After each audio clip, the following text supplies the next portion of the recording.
প্রতিষ্ঠা হয়েছে, আর রাম রাজত্ব প্রতিষ্ঠা হয়েছে, গরু নিয়ে যাচ্ছে আজকে। এরা বাংলায় গরু কাটা বন্ধ নিয়ে যাবে, এরা কোনো গরু কাটা হবে না। তাহলে আজকে বীরভূমে গরু কাটবে আমাদের মারে বো সালা। হ্যাঁ, গরিব মানুষ সালা, তুই এদেরকে কাটতে নিয়ে যাবি রে সালা। ভাগ সালা, হ্যাঁ কাটতে নিয়ে যাবি সালা। হ্যাঁ, গরিব মানুষ, মারবো সালা তুই। তোকে ভালো করে বলছি, শুনতে পাচ্ছিস না? নামা, সব কটা নামা, খোল, তো গাড়ি আগুন লাগাবো। খোল, খুলবি কি গাড়ি আগুন লাগাবো বল? সব কটাকে নামা, এই ডান্ডা ধরো, সব কটাকে নামা, এখন নামা।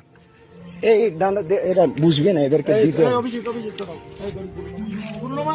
গরু কাটাই বাংলাতে বন্ধ, এটা ধরো তো, জানিস না? গরু এই ভাই, কাটাই বাংলাতে বন্ধ। তোর সাহস কি করে হলো? কালকে রাম রাজত্ব প্রতিষ্ঠা হয়েছে, আর রাম রাজত্ব প্রতিষ্ঠা হয়েছে, গরু নিয়ে যাচ্ছে আজকে। এরা বাংলায় গরু কাটা বন্ধ নিয়ে যাবে, এরা কোনো গরু কাটা হবে না। তাহলে আজকে বীরভূমে গরু কাটবে আমাদের হিন্দুদের গরু কাটা হবে না। একটা উমাকে কাটতে দিব না, একটা উমাকে কাটতে দিব না। ভালো করে এখন সব করে ছাড়, সকল বাড়ি কোথায়? বাড়ি কোথায়?